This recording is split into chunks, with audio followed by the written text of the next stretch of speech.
Storytelling, terrific insights. I've done my research. More friendly, more respectful, more funnier without lawful restrictions. Funny nature, universe jokes. I watered the plants so much it started emotionally supported me. Palm tree, look relaxed but survive hurricane, respect the calm. Wood just sits there, I used to be legendary. Birds put more efforts on home design than most humans. Mountain don't argue, they just stand there being right.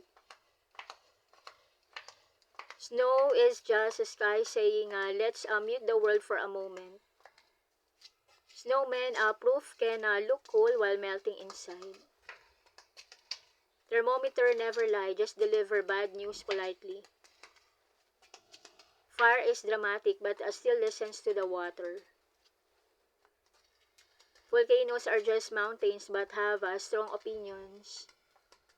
Island are proof that being alone is still beautiful. The beach is where the stress goes to retire. Rainbow are nature's way of saying good job surviving that. Bubbles live fast, shine bright, and disappear just like weekend plans. Ocean waves clap for everyone, not just celebrities. Wind is invincible but still messes up your hair. Tornado is just like air having a really bad day. Thunder doesn't ask permission, it just shows up stylishly.